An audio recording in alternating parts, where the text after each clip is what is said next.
خلیفہ کے ہم ہیں خلیفہ ہمارا، وہ دل ہے ہمارا آقا ہمارا، ہمارا ہمارا خلیفہ ہمارا، وہ دل ہے ہمارا آقا ہمارا، وہ دل ہے ہمارا آقا ہمارا۔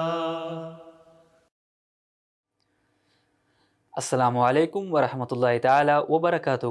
اہلا وسہلا بكم في أنشطة امیر المؤمنین ایدہ اللہ تعالی بنصر العزیز، ويشرفنا ان نقدم لكم ابرز ما جاء في اللقاءين الافتراضيين مع ناصرات الأحمدية ولجنة إماء الله من ألمانيا. إضافة إلى ذلك التقى امیر المؤمنین ایدہ اللہ تعالی بنصر العزیز وفدا من خدام الأحمدية في المملكة المتحدة قبل مغادرتهم في رحلة تبلیغیة إلى الأرجنتين. يوم السبت 19 من فبراير وقبل اللقاء الافتراضي الأول، تكرم أمير المؤمنين أيده الله تعالى بنصره العزيز بلقاء وفد من مجلس خدام الأحمدية في المملكة المتحدة قبل مغادرتهم في رحلة تبليغية إلى الأرجنتين، وأمهم في الدعاء الصامت وقدم لهم نصائحه وإرشاداته حول أفضل السبل لتحقيق هدفهم.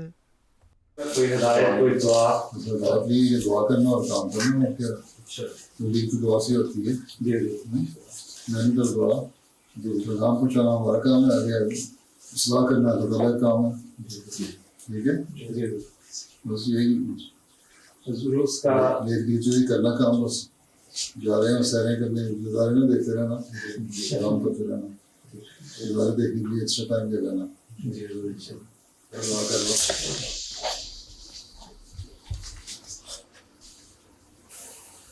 آمین۔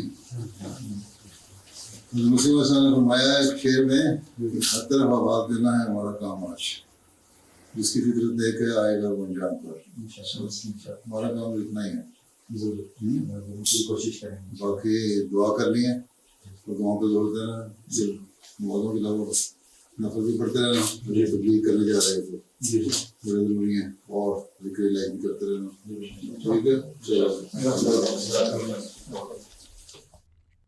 بعد لقاء الخدام، التقى أمير المؤمنين أيده الله تعالى بنصره العزيز ناصرات الأحمدية من ألمانيا، اللواتي تتراوح أعمارهن بين 10 إلى 12 عاما، واللواتي تجمعن في مسجد بيت السبوح في فرانكفورت، واللواتي أتيحت لهن الفرصة لطرح الأسئلة خلال اللقاء الذي دام ساعة من الزمن. میرا سوال ہے، کیا انشاءاللہ تعالی جماعت کی کتب نابینا لوگوں کے لیے برائے زبان میں مہیا ہوگی؟ جزاک اللہ۔ ہاں انشاءاللہ وقت گزرے گا، جس طرح جماعت ترقی کر رہی ہے تو یہ بھی مہیا ہو جائیں گے انشاءاللہ تعالیٰ۔ قرآن کریم پڑھنا آتا ہے؟ جی آتا ہے، لیکن مجھے تو میں ایسے پڑھتی ہوں، نارمل آتا تو ہے اور میں حفظ بھی کر رہی ہوں۔ اچھا ماشاءاللہ۔ جزاک اللہ۔ تو نے کاغذ رکھا ہوا ہے آگے، تمہیں نظر آتا ہے ویسے؟ جی وہ میں آئی پیڈ سے پڑھتی ہوں۔ اچھا ٹھیک ہے، مہیا ہوں گی انشاءاللہ تعالیٰ، وقت آئے گا تو، ابھی تو پرنٹ میں بھی پوری طرح نہیں آئیں، ٹھیک ہے، انشاءاللہ کوشش کریں گے۔ السلام علیکم حضور، میرا آپ سے سوال ہے کہ انسان ہر کام حکمت سے کرنے کے لیے حکمت کیسے سیکھ سکتا ہے؟ حکمت کیا چیز ہے؟ حکمت ہوتا ہے عقل، ہیں، اپنی عقل کو استعمال کرو، عقل بڑھتی ہے علم حاصل کرنے سے بھی، ٹھیک ہے، علم حاصل کرو، اور جب علم حاصل کرو گے تو اس بات میں تمہارے اندر زیادہ اس کو سمجھنے کی صلاحیت پیدا ہوگی، اور جب سمجھنے کی صلاحیت پیدا ہو جاتی ہے کسی چیز کو، پھر اس کا جواب بھی حکمت سے دینے کی صلاحیت پیدا ہو جاتی ہے، ٹھیک ہے۔ اس لیے حکمت یہ ہے کہ ماحول کے مطابق عقل سے جواب دینا. ایک سوال ہے کوئی کر رہا ہو تمہارے سے، اس کا جواب اگر تم سختی سے دو اور سخت لہجے میں دو اور وہ ناراض ہو جائے اور تمہارے سے لڑائی کرنے لگ جائے تو وہ حکمت نہیں ہے. لیکن وہی جواب اگر تم نرمی سے دو اور پیار سے اور سمجھا کے دو تو وہ حکمت ہے. ٹھیک ہے؟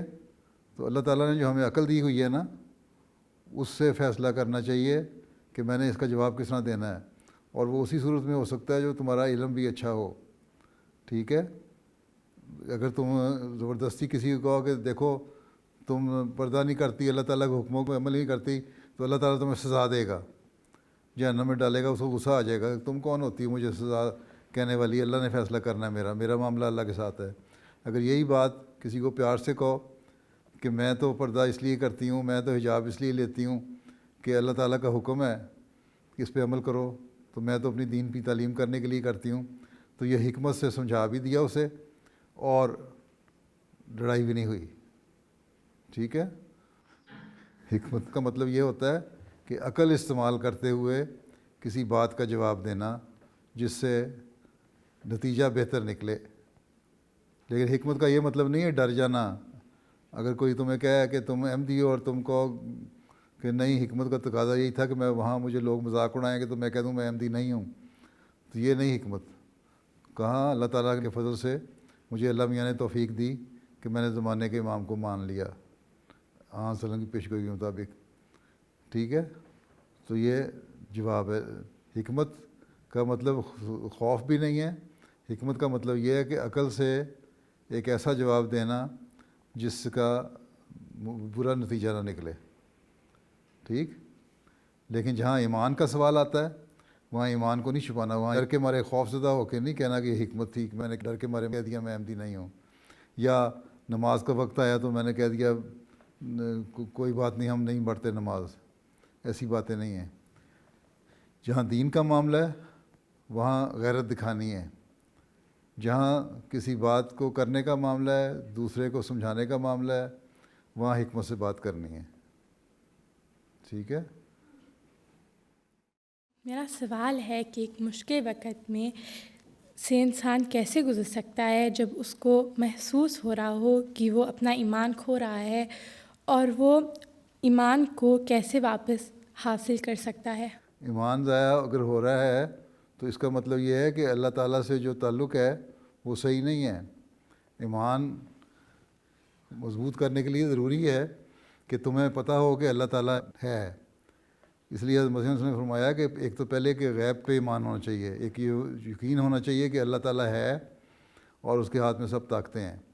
پھر وہ کس طرح ہے اس کی تلاش کرو. کل ہی میں نے خطبے میں بیان کیا تھا نا حضرت مسلم موعود رضی اللہ عنہ کا واقعہ کہ وہ 11 سال کے تھے تو ان کو خیال آیا کہ میں کیوں احمدی ہوں، پھر میں کیوں مسلمان ہوں، میں کیوں اللہ تعالیٰ پہ یقین کرتا ہوں. پھر انہوں نے سوچنا شروع کیا اور ایک رات اللہ تعالیٰ نے ان کو سکھانا تھا، اس لیے آسمان پہ چمکتے ہوئے ستارے دیکھ کے ہی ان کو پتہ لگ گیا کہ دیکھو یہ جو ستارے ہیں اس کے پیچھے اور ستارے ہیں، سیارے ہیں، ایک کائنات ہے، ایک کائنات کے بعد دوسری کائنات ہے، اتنی لاکھوں کائناتیں ہیں. سائنسدان کہتے ہیں ہمیں پتہ ہی نہیں کتنی کائناتیں ہیں. تو جب ان کو پتہ نہیں ہے، لامحدود ہے، تو پھر اللہ تعالیٰ کی طاقت بھی اسی طرح لامحدود ہے. تو جب یہ پتہ لگ جائے کہ اللہ تعالیٰ ہے تو پھر یہ بھی پتہ لگنا چاہیے کہ اللہ تعالیٰ جو نبی بھیجتا ہے ہماری اصلاح کے لیے وہ بھی سچے ہیں. اور پھر اس زمانے میں جو حضرت صلی اللہ علیہ وسلم کو بھیجا، قرآن کریم میں دیکھو بہت ساری پیشگوئیاں. اگر دیکھو تم لوگ نماز نہیں پڑھتے، اللہ سے دعا نہیں کرتے رو رو کے اپنے ایمان کی مضبوطی کے لیے، تو پھر تو ایمان ضائع بھی ہوتا ہے. پھر اگر قرآن کریم نہیں پڑھتے اور قرآن کریم کو سمجھ کے نہیں پڑھتے، اس میں سے حکم نہیں نکالتے جو ایمان کو مضبوط کرنے والے ہوں، تو پھر بھی ایمان کمزور ہوتا ہے. پھر اس زمانے میں حضرت مسیح موعود علیہ السلام نے ہمیں بہت سارا لٹریچر دیا ہے، اس میں جو آسان باتیں ہیں ایمان مضبوط کرنے کے لیے، اگر ہم وہ پڑھیں تو ہمارا علم بڑھے گا اور علم کے ساتھ ہمارا ایمان بھی بڑھے گا. تو یہ چیز تو محنت سے ہوتی ہے. اللہ تعالیٰ نے قرآن شریف میں یہی کہا ہے والذین جاہدوا فینا، جو میرے راستے میں جہاد کرتے ہیں ان کو میں صحیح راستے دکھاتا ہوں. تو جہاد کا مطلب یہی کوشش کرنی پڑتی ہے ایمان کو لانے کے لیے، اور کوشش یہی ہے کہ اللہ تعالیٰ سے دعا کرو اور اپنا علم بڑھانے کی کوشش کرو، اور قرآن کریم میں جو حکم ہے اللہ کے ان کو سمجھنے کی کوشش کرو، ٹھیک ہے؟ اس عمر میں یہ کوشش کرنی شروع کر دینی چاہیے، 12 سال کی عمر میں، ٹھیک ہے؟ حضور میرا سوال ہے کہ وہ کون سی نظم ہے جو آپ کو بہت پسند ہے اور آپ اکثر سنتے ہیں؟ ہر نظم جو اچھی پڑھی ہوتی ہے مجھے اچھی لگتی ہے، ہیں؟ باقی حضرت مسیح علیہ السلام کی نظمیں ہیں سب سے اچھی، کلام محمود کی نظمیں بہت ساری، در عدن کی نظمیں ہیں، اور بہت ساری شاعروں کی نظمیں ہوتی ہیں۔ کسی دن کسی چیز کا موڈ ہو جاتا ہے، کبھی سننے کا اگر وقت ملے تو، وقت ہی نہیں ملتا نظمیں سننے کے لیے بیٹھ کر ٹھیک ہے؟ جزاک اللہ۔ تم کون سی سنتی ہو نظم؟ بہت ساری سنتی ہوں، جیسے خلیفہ کے ہم ہیں یا خلیفہ دل ہمارا ہے۔ در سمین کی نظمیں پڑھا کرو، اور کلام محمود کی نظمیں پڑھا تو تمہارا اس سے ایمان بھی بڑھے گا، ٹھیک ہے؟ یہ تو عارضی جوش پیدا کرنے کے لیے نظمیں جو ہوتی ہیں وہ تو ہیں، لیکن ایمان بڑھانے کے لیے بھی امام کا کلام، جو زمانے کا امام مسیح موعود علیہ السلام، اور پھر خلفاء کا کلام جو ہے نا اس کو بھی پڑھنا چاہیے، اس سے ایمان میں ترقی ہوتی ہے، ٹھیک ہے؟ جی جزاک اللہ۔ چلو اللہ حافظ۔ السلام علیکم حضور، جاپان، کوریا اور چین میں سلام کرتے وقت جھکتے ہیں۔ میرا سوال ہے کہ اگر ہم ادھر جائیں تو اس طرح جھکنا شرک کہلائے گا، کیونکہ انسان کے سامنے جھکنا جائز نہیں ہے۔ ان کا ایک ٹریڈیشن ہے، ان کا سلام کرنے کا ایک طریقہ ہے، وہ یوں سر جھکا کے سلام کرتے ہیں۔ ہمارے ایشیا میں بھی رواج ہے، پاکستان میں بھی، انڈیا میں بھی ہیں، اور کہ ہم بعض سینے پہ ہاتھ رکھ کے یوں جھک کے سلام کر دیتے ہیں، السلام علیکم کہتے ہیں، ساتھ سینے پہ ہاتھ رکھ کے کہہ دیتے ہیں، تو وہ کوئی شرک تو نہیں ہوتا، ٹھیک ہے؟ ویسے بھی ان کی ٹریڈیشن، ان کا سلام کا طریقہ ہے، وہ یوں جھکتے ہیں، کوئی عبادت کے لیے جھکتے، وہ اگلے کو خدا سمجھ کے لیے تو نہیں جھک رہے ہوتے کہ اس سے میں نے کچھ لینا ہے یا میں مانگ رہا ہوں، وہ تو ایک کرٹسی کا اظہار ہے کہ دکھائی جا رہی ہے کہ کس طرح ہم آپ کو عزت دیتے ہیں، احترام دیتے ہیں، اور سلام کا ایک طریقہ ہے۔ تو جاپان وغیرہ میں اور بہت ساری جگہ جب عورتیں آتی تھیں سلام کرنے کے لیے تو میں ہاتھ تو نہیں ملاتا نا عورتوں سے، تو میں جھک کے ذرا سا آگے ہو کے السلام علیکم کہہ دیتا ہوں، اس سے وہ ان کو ہو جاتا ہے کہ ہماری عزت افزائی ہو گئی۔ تو اصل چیز تو یہ ہے کہ اگلے کی عزت کرنا، اور ایک اصول یاد رکھو، آن صلی اللہ علیہ وسلم نے فرمایا کہ انما الاعمال بالنیات، کہ اعمال کا دار و مدار نیتوں پر ہے۔ اگر تمہاری نیت کسی کے سامنے جھکنے کی اس لیے ہے کہ تم اس سے مانگو اور اس کو خدا سمجھ رہی ہو تو وہ شرک ہے۔ اگر صرف یہ کرٹسی ہے اور یہ کرٹسی دکھانے کے لیے، اس کو عزت دینے کے لیے یوں کر کے ہلکا سا سر جھکا دیا آگے، یا طرح سے کمر کو بھی خم کر دیا، جھکا دیا، تو اس میں کوئی حرج نہیں ہے، کوئی شرک نہیں ہے یہ۔ میرا سوال ہے کہ لاہوری جماعت ہم سے علیحدہ کیوں ہوئی تھی؟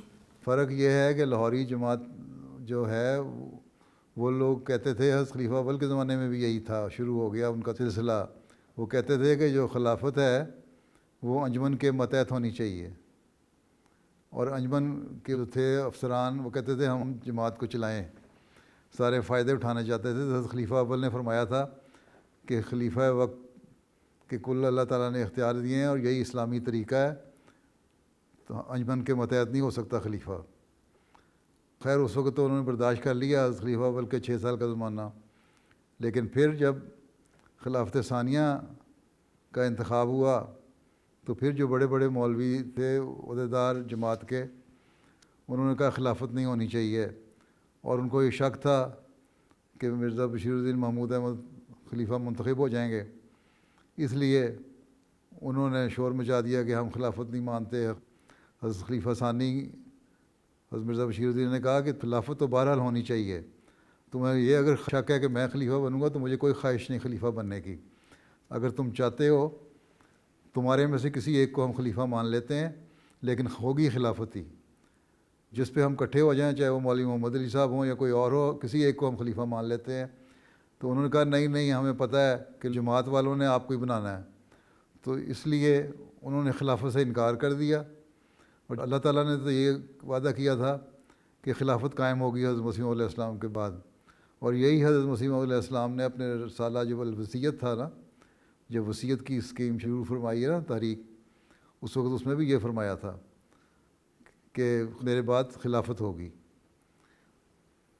اس لیے خلافت تو بہرحال قائم ہونی تھی، اللہ علیہ وسلم نے بھی یہی فرمایا تھا، آپ کی حدیث بھی یہی ہے کہ خلافت قائم ہوگی، لیکن یہ لوگ خلافت کو ماننے کو تیار نہیں تھے، اس لیے یہ لوگ علیحدہ ہو کے لاہور چلے گئے اور وہاں جا کے انہوں نے اپنی جماعت بنا لی، اور جتنا جماعت کا خزانہ تھا، پیسے تھے، وہ بھی ساتھ لے گئے، بہت سارے بڑے بڑے علماء ان کے ساتھ چلے گئے، لیکن اللہ تعالیٰ نے کیونکہ خلافت کی حفاظت کرنی تھی، اس لیے ان کی جماعت تو کچھ عرصے کے بعد آہستہ آہستہ ختم ہوتے ہوتے اب بالکل ختم ہی ہو چکی ہے، لیکن جماعت احمدیہ جو خلافت کے ساتھ تھی، جس کا خلافت سے تعلق تھا، وہ بڑھ رہی ہے اور بڑھتی چلی جا رہی ہے، اور دنیا کے اب 212 ملکوں میں پہنچ چکی ہے۔ تو اختلاف یہاں ہوا تھا کہ وہ لوگ جو تھے بڑے علماء، وہ کہتے تھے کہ ہم افسران جو ہیں ہمارے پاس سارے اختیار ہوں اور خلیفہ وقت کے پاس کوئی اختیار نہ ہو، بلکہ خواہش ان کی یہ تھی کہ خلیفہ ہو ہی نہ، صرف انجمن ہو، اس لیے اس کو بات کو مانا نہیں خلیفہ ثانی نے اور نہ جماعت کے ممبران نے، اور اس کے بعد ناراض ہو کے وہ لاہوری جماعت لاہور چلی گئی لوگ، اور لاہور جا کے انہوں نے اپنے ایک جماعت علیحدہ قائم کر لی، جس کو پیغامی بھی کہتے ہیں، لاہوری بھی کہتے ہیں، غیر مبائی بھی کہتے ہیں، جنہوں نے خلافت کی بیعت نہیں کی۔ لیکن اب دیکھ لو آہستہ آہستہ وہ لوگ جو بڑے بڑے لوگ تھے اور سمجھتے تھے کہ قادیان ختم ہو جائے گا، کہا کرتے تھے اب قادیان میں کچھ بھی نہیں رہے گا، اس کی اینٹ سے اینٹ بچ جائے گی، لیکن قادیان تو ترقی کرتا گیا، اور جو ہجرت ہوئی تو اس کے بعد پھر اللہ تعالیٰ نے پاکستان میں بھی مرکز دے دیا، پھر دنیا میں اور جگہ جماعتیں بننی شروع ہو گئیں، لیکن وہ پیغامی جو ہیں وہ چند ایک جگہ پہ ہی ہیں۔ اب ایک برلن میں تمہارے جرمنی میں ان کی مسجد ہے، جو پرانی سب سے بڑی مسجد ہے، لیکن اس مسجد میں ان کو تو امام بھی کوئی نہیں ملتا نماز پڑھانے کے لیے، بڑی مشکلوں سے کبھی کوئی آتا ہے 2 مہینے 3 مہینے کے لیے پھر چلا جاتا ہے، جبکہ ہماری مسجد برلن میں بن گئی ہے، آباد رہتی ہے، ٹھیک ہے۔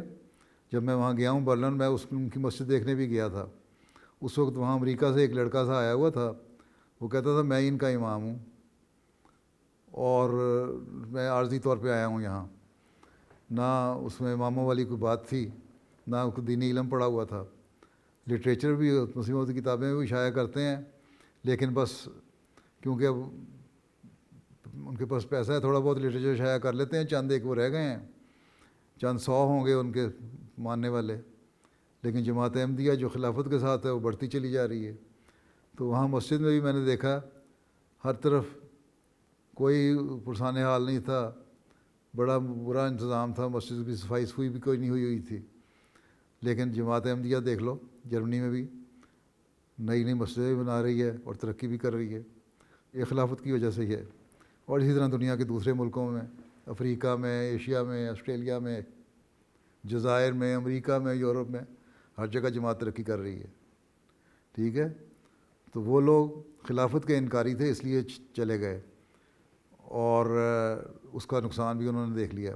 اب ان میں سے بہت سارے ایسے ہیں جو اس بات کو مانتے ہیں کہ ہم نے خلافت کو چھوڑ کے غلطی کی، اور اب ان میں سے پیغامیوں میں سے فجی میں گیا ہوں تو وہاں مجھے ملنے بھی آئے تھے بعض، اور انہوں نے بیعت بھی کی ہے، وہاں اسی طرح نیوزی لینڈ میں آئے تھے، انہوں نے بیعت کی۔ تو آہستہ آہستہ لوگ ان میں سے جن کو سمجھ آ رہی ہے احمدی ہوتے بھی گئے اور خلافت کے سائے تلے آ گئے، ٹھیک ہے۔ حدیث سے پتہ چلتا ہے کہ جب حضور صلی اللہ علیہ وسلم پر وحی نازل ہوتی تھی تو ایسی کیفیت ہو جاتی تھی کہ باوجود سردی کے موسم میں آپ کو پسینہ آ جاتا تھا۔ میرا سوال یہ ہے کہ ایسی کیفیت کیوں ہوتی تھی، اور کیا اس وقت آپ جسمانی تکلیف بھی محسوس فرماتے تھے، اور کیا جب حضرت مسیح موعود علیہ السلام پر الہام ہوتے تھے تو آپ کی بھی ایسی ہی کیفیت ہوتی تھی؟ جب وہی فرشتے لے کے آتے ہیں تو وہ ایک ایسا وقت ہوتا ہے کہ وہ اللہ تعالیٰ کے جلال اور عظمت کا خوف نبیوں کو سب سے زیادہ ہوتا ہے، اور جب فرشتے پیغام لے کے آ رہے ہوتے ہیں تو اس کا بوجھ اتنا زیادہ ہوتا ہے کہ انسان کانپ کے رہ جاتا ہے، اور جس کو جو صحیح فہم ہو، ادراک ہو، اس چیز کا اس کو سب سے زیادہ اس کا احساس ہوتا ہے۔ تو حضرت صلی اللہ علیہ وسلم جو کیفیت ہوتی تھی وہ اس لیے ہوتی تھی کہ اللہ تعالیٰ کی یہ وحی نازل ہوئی ہے، اور اس وقت لگتا تھا کہ ٹنوں بوجھ، آپ فرماتے ہیں کہ میرے لگتا تھا میرے اوپر پڑ گیا ہے، اور فرشتے وہ پیغام لے کے آتے تھے۔ اس وحی کا بوجھ ہی اتنا ہوتا ہے کہ وہ انسان اس سے کانپ جاتا ہے دل، جس کو صحیح اللہ تعالیٰ کا کہ وجود کا ادراک ہو، اور نبیوں کو سب سے زیادہ اس کا ہوتا ہے، اس لیے ایسی حالت ہوتی تھی۔ اور یہی حضرت مسیح علیہ السلام پہ بھی جب الہامات کی کیفیت طاری ہوتی تھی تو آپ پہ بھی گو اس مقام پہ تو نہیں پہنچ سکتے جہاں حضرت صلی اللہ علیہ وسلم پہنچے تھے، لیکن آپ پر بھی ایسی کیفیت طاری ہو جاتی تھی کہ آپ کا جسم جو تھا وہ بہت زیادہ کانپنے لگ جاتا تھا، اور ایک ایسی کیفیت پیدا ہو جاتی تھی کہ لگتا تھا کہ کوئی الہام ہو رہا ہے۔ جتنا زوردار الہام ہوتا تھا اتنی زیادہ آپ کی جسمانی کیفیت ہوتی ہے، اور تھوڑی دیر کے لیے پھر کمزوری بھی رہتی ہے، پھر وہ کیفیت جاتی رہتی ہے۔ ٹھیک ہے، جزاکم اللہ واحسن الجزا۔ چلو پھر وقت ختم ہو گیا۔ صدر صاحب بیٹھی ہیں؟ جی اچھا، گھنٹہ ہو گیا آپ کا پورا، میرا خیال ہے سوال بھی آپ کے تقریباً ہو ہی گئے ہیں سارے۔ جی جزاکم اللہ۔ چلو پھر اللہ حافظ، السلام علیکم ورحمۃ اللہ وبرکاتہ۔ السلام علیکم۔ وفي اليوم التالي حظيت عضوات لجنة إماء الله في ألمانيا بلقاء افتراضي مع حضرة أمير المؤمنين خليفة المسيح الخامس أيده الله تعالى بنصره العزيز، ومرة أخرى أتيحت الفرصة للمشاركات لطرح أسئلتهن۔ میرا سوال ہے، کیا اسلام پہ اعتراض کیا جا سکتا ہے؟ اسلام پہ اعتراض کیا تو اتنے غیر مسلم اسلام پہ اعتراض نہیں کرتے؟ مطلب کہ اسلام پہ کرٹیزم کیا جا سکتا ہے، اس کو کرٹیسائز کیا جا سکتا ہے؟ سوال یہ ہے، سوائے مسلمانوں کے بہت سارے لوگ ایسے ہیں جو اسلام کو کرٹیسائز کرتے ہیں نا، ٹھیک ہے۔ ہاں، اگر تم کہو کہ ایک مسلمان اسلام پہ اعتراض کر سکتا ہے کہ نہیں، تو تمہارے اندر جو سوال پیدا ہوتے ہیں ان کو تمہیں حل کرنے کی کوشش کرنی چاہیے۔ اللہ تعالیٰ نے 5 وقت نمازیں رکھی ہیں، تمہارے دل میں خیال پیدا ہوتا ہے یہ 5 نمازیں کیوں ہیں، اس کا حل تلاش کرو۔ روزے کیوں ہیں، اس کا حل تلاش کرو۔ اب تو سائنسدان بھی کہنے لگے ہیں کہ روزے جو ہے یہ بڑے فائدہ مند چیز ہیں، نمازیں جو ہیں یہ ریگولیٹ کرتی ہیں، ڈسپلن کرتی ہیں انسان کو، اور خدا تعالیٰ کی ذات پہ سوال ہے، یا اور بہت سارے احکامات پہ سوال ہیں، پردے پہ سوال ہے، ہر ایک کا جواب تلاش کرنا چاہیے، ٹھیک ہے۔ ابھی میں نے جمعہ کے خطبے میں ہی حضرت مسلم موعود کا حوالہ پڑھا تھا نا، تم نے سنا تھا خطبہ؟ حضرت مسلم موعود یہی کہا تھا نا، جب میں 11 سال کا تھا تو مجھے اعتراض پیدا ہوا کہ اللہ تعالیٰ کا کیا ثبوت ہے ہونے کا، پھر حضرت صلی اللہ علیہ وسلم کے سچا ہونے کا کیا ثبوت ہے، حضرت مسیح علیہ السلام کے سچا ہونے کا کیا ثبوت ہے، اسلام کی سچائی کا کیا ثبوت ہے۔ تو اس پہ میں نے پھر سوچنا شروع کیا، اور پھر مجھے جب اللہ تعالیٰ کی ذات کے متعلق پتہ لگ گیا کہ وہ ہے اور ثابت ہو گیا، پھر مجھے سمجھ آ گئی کہ حضرت صلی اللہ علیہ وسلم بھی اللہ تعالیٰ کے رسول ہیں، اور حضرت مسیح علیہ السلام بھی آپ کی اتباع میں آئے ہیں اس زمانے کی اصلاح کے لیے۔ تو سوال پیدا ہوتے ہیں انسان کے دل میں، پڑھے لکھے دل میں، لیکن اس اعتراض پہ کو اعتراض برائے اعتراض کر کے پھر صرف اس پہ خاموش نہیں ہو جانا چاہیے، بلکہ جس طرح حضرت مسلم نے کہا، میں نے تحقیق کی، میں نے جستجو کی، اور میں نے کہا میں یہاں سے نہیں اٹھوں گا جب تک مجھے جواب نہیں مل جاتے۔ تو وہ جستجو بھی ہونی چاہیے۔ اگر تمہیں اسی دن جواب نہیں ملتے، اگلے دن پھر سوچو، پھر لوگوں سے پوچھو، پھر لٹریچر پڑھو۔ اب تو لٹریچر بھی اتنا موجود ہے جماعت احمدیہ میں اللہ کے فضل سے، اس زمانے میں تو نہیں تھا کہ اس کے سوالوں کے جواب تمہیں آسانی سے مل سکتے ہیں۔ اگر تمہارے ذہن میں سوال اٹھتا ہے اسلام کے بارے میں یا اسلام کے کسی حکم کے بارے میں، تو معین کر کے کیا پوچھنا چاہتی تھی یہ کہ تمہارا کسی مسلمان کے دل میں اسلام کے متعلق کوئی سوال اٹھ سکتا ہے کہ نہیں، یہ کہنا چاہتی تھی؟ جی حضور۔ ہاں، یہ کہو نا، کچھ ڈر کے کوئی سوال کرتی ہو، کھل کے سوال کرو۔ کیا ہم اسلام کی تعلیم پر کوئی اعتراض کر سکتے ہیں؟ سوال یہ بناؤ کہ ہم اسلام کی تعلیم کو جس کی سمجھ نہ آئے اس کے متعلق سوال کر سکتے ہیں کہ یہ کیوں ہے، ہیں، یا یہ میرے نزدیک غلط ہے، تمہارے نزدیک غلط ہے، تو اس کا صحیح حل تلاش کرو۔ اس کے لیے جن کو علم ہے اس سے پوچھو، تمہارے مربی ہیں، تمہاری پڑھی لکھی عورتیں ہیں، یا تم سمجھ نہیں آتی تو پھر مجھے سوال لکھ کے بھیج سکتی ہو کہ یہ سوال ہے، اس کا کیا مطلب ہو سکتا ہے۔ دین تو وہی ہوتا ہے نا کہ جس کی سمجھ بھی آئے، تبھی انسان صحیح طرح دین پہ عمل بھی کر سکتا ہے۔ اگر صرف اس لیے دین کو مان لیا کہ میرے اماں ابا احمدی مسلمان تھے تو میں بھی احمدی مسلمان ہوں، تو اس کا تو کوئی فائدہ نہیں جب تک تمہیں خود پتہ نہ لگے کہ احمدیت کیا چیز ہے، حضرت مسیح علیہ السلام کا کیا دعویٰ ہے، حضرت صلی اللہ علیہ وسلم کیا شریعت لے کے آئے تھے، قرآن کریم کے کیا حکم ہے، اللہ تعالیٰ کیا چاہتا ہے اپنے بارے میں۔ یہ ساری چیزیں جب تک تمہیں پتہ نہ لگیں تم پکی مسلمان احمدی بن ہی نہیں سکتی۔ اس لیے سوال پڑھے لکھے کے ذہن میں اٹھتے ہیں، ضرور اٹھنے چاہیے، لیکن اس پہ ضدی ہو کے اس کو چھوڑنا نہیں چاہیے، بلکہ اس کا حل تلاش کرنا چاہیے، اور اس وقت تک نہ چھوڑو جب تک اس کا حل نہ مل جائے۔ ٹھیک ہے نا؟ جی جزاک اللہ۔ السلام علیکم ورحمۃ اللہ وبرکاتہ۔ حضور، میرا سوال ہے کہ ہم کیا عمل کریں کہ ہمارے اندر عاجزی اور انکساری پیدا ہو؟ اپنے آپ کو عاجز سمجھو۔ ایک تو اللہ تعالیٰ سے 5 وقت کی نمازوں میں دعا کیا کرو کہ اللہ تعالیٰ میرے اندر تکبر نہ پیدا کرے، کیونکہ اللہ تعالیٰ کہتا ہے میں تکبر کو نہیں پسند کرتا۔ اس لیے اللہ تعالیٰ سے ہمیشہ دعا مانگنی چاہیے کہ اللہ تعالیٰ ہمیں تکبر سے بچا کے رکھے۔ ٹھیک ہے؟ تو اور پھر جو لوگوں سے ملو اچھے اخلاق دکھا کے ملو، سلام کرو ہر ایک کو، ٹھیک ہے، اور ہر ایک سے ہنس کے مسکرا کے بات کرو، ٹھیک ہے، اور بہرحال یہ دیکھو کہ میں احمدی ہوں، احمدی مسلمان ہوں، میں نے اللہ تعالیٰ کے حکموں پر عمل کرنا ہے اور اللہ تعالیٰ کو خوش کرنا ہے۔ ٹھیک ہے؟ جی ٹھیک ہے، جزاک اللہ۔ میرا سوال ہے، اللہ تعالیٰ کی مرضی کے بغیر کچھ نہیں ہوتا، پھر بھی احمدیوں پر کیوں ظلم ہوتا ہے؟ اچھا یہ بتاؤ کہ اللہ تعالیٰ کیا کہتا ہے، اللہ کا سب سے پیارا نبی کون تھا؟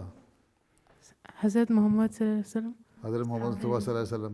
تو کیا مکے میں آپ پہ 13 سال ظلم نہیں ہوتے رہے؟ جی ہوتے رہے۔ اس کے بعد پھر جب مدینہ آئے تو وہاں بھی بہت ساری مشکلات کا ہی سامنا کرنا پڑا نا، ٹھیک ہے۔ پھر جب فتح مکہ ہوئی اس کے بعد بھی تو پھر ظالموں نے حملہ کیا، اس کے بعد بھی جنگ ہوتی رہی، پھر منافقین بھی سر اٹھاتے رہے، ٹھیک۔ پھر خلفائے راشدین آئے، ان کے زمانے میں بھی ظلم ہوتے رہے، جہاں جہاں تھوڑے سے مسلمان ہوتے تھے ان پہ ظلم ہوتے رہے، ٹھیک ہے۔ تو اللہ تعالیٰ قرآن شریف میں کہتا ہے میں لوگوں کو آزماتا ہوں، دیکھتا ہوں کہ تمہارا ایمان کتنا ہے، مضبوط ہے، ٹھیک ہے۔ تمہارے پہ جو ظلم ہوتا ہے، زیادتی ہوتی ہے، اور تم پھر بھی اللہ تعالیٰ کو نہیں بھولتے اور لوگوں سے نہیں ڈرتے اور صرف اللہ کا خوف رکھتے ہو دل میں، تو پھر اللہ تعالیٰ تمہیں ریوارڈ دیتا ہے۔ یہ دنیا جو ہے یہاں بھی دے دیتا ہے اور اگلے جہان میں بھی ریوارڈ دیتا ہے۔ اب دیکھو تم لوگ یہاں بیٹھے ہوئے ہو، تمہارے والدین پہ ماں باپ پہ اگر ظلم ہوئے پاکستان میں تو وہاں سے آ گئے، وہاں اگر ظلم برداشت کر کے آئے اور اپنی دولت یا روپیہ لٹا کے آئے اور تم لوگوں کو نقصان پہنچایا گیا، کاروبار جلائے گئے، تو یہاں آ کے اللہ تعالیٰ نے اور بے شمار دے دیا، اس سے بڑھ کے دے دیا، ٹھیک ہے۔ ظلم کرنے والے ایک وزیر اعظم نے کہا کہ میں احمدیوں کے ہاتھوں میں کشکول پکڑا دوں گا، ٹھیک ہے، بھیک مانگیں گے، پیالہ لے کے لوگوں سے پیسے مانگا کریں گے، احمدی آج کل بڑے کرتے ہیں، ایسا ان کا حال کروں گا۔ وہ حال کیا ہوا، اس کو تو اللہ تعالیٰ نے مار دیا، اور اس کے اپنے جرنیل نے اس کو پھانسی لٹکا دیا، ٹھیک ہے۔ اور احمدی جن کے ہاتھوں میں کشکول پکڑانا تھا آج دنیا میں پھیلے ہوئے ہیں، اور اللہ کے فضل سے جماعت ترقی بھی کر رہی ہے، اور ہر جگہ ہم مسجدیں بھی بنا رہے ہیں، مشن بھی بنا رہے ہیں، تبلیغ بھی کر رہے ہیں، اور ذاتی طور پہ بھی احمدی بہتر حالات میں ہو رہے ہیں۔ تو اللہ تعالیٰ آزماتا ہے دیکھنے کے لیے تمہارے اندر کتنا ایمان ہے۔ تو ظالموں کو تو اس ظلم کا سزا دے دیتا ہے، ساتھ تم لوگوں کو بھی آزماتا ہے اور دیکھتا ہے، اور اس دنیا میں بھی جزا دیتا ہے اور اگلے جہان میں بھی جزا دیتا ہے، ٹھیک ہے۔ اور یہ ہمیشہ ہر نبی کے ساتھ آیا، ہر نبی پہ ظلم ہوا، ہر نبی کی جماعت پہ ظلم ہوا، لیکن اللہ تعالیٰ آخر میں ان کو بچا لیتا ہے اور ان کو کامیاب کرتا ہے، ٹھیک ہے۔ ٹھیک ہے، جزاک اللہ حضور۔ السلام علیکم۔ میرا سوال ہے کہ حضرت محمد صلی اللہ علیہ وسلم کے خلاف جو اسکول کی کتابوں میں خاکے چھپے ہوئے ہیں ان کے خلاف ہم کیا کر سکتے ہیں؟ تم ان کو بتاؤ کہ اس طرح اگر ایک دوسرے کے مذہب کے جو لیڈر ہیں، جو مذہبی فاؤنڈر ہیں کسی مذہب کے، یا نبی ہیں یا رسول ہے، ان کے خلاف اگر ہم بولیں گے تو اس طرح ہمارے امن اور سلامتی قائم نہیں رہ سکتی اسکول میں یا معاشرے میں۔ بے شمار جگہ میں نے لیکچر دیے ہوئے ہیں، اگر تم میرے پاتھ وے ٹو پیس پڑھو، اس میں بھی تمہیں بہت ساری باتیں پتہ لگ جائیں گی، وہ تم میری کتاب پڑھ سکتی ہو، جرمن زبان میں بھی چھپی ہوئی ہے۔ اسی طرح آن وسلم پہ اوپر جو خاکے چھاپے ہیں اس پہ بھی میں نے خطبات دیے ہوئے تھے بہت سارے، ان کو بھی پڑھو کہ اس طرح امن نہیں قائم رہ سکتا ہے دنیا میں امن قائم رکھنا ہے تو ہمیں آپس میں ایک دوسرے کے جذبات کا خیال رکھنا چاہیے، ٹھیک ہے؟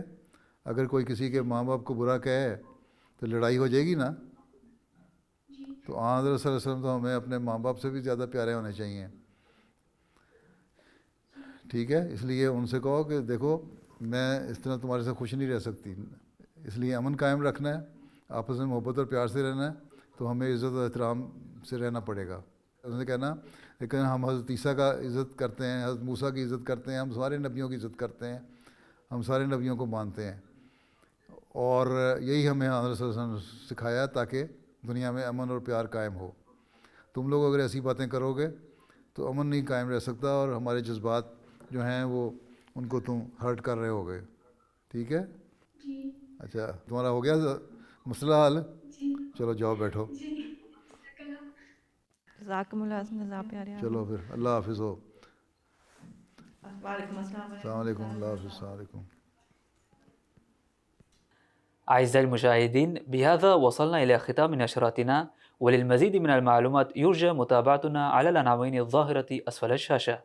نترككم في رعاية الله وأمنه، والسلام عليكم ورحمة الله تعالى وبركاته. خلیفہ ہمارا وہ دل ہے ہمارا، آقا ہمارا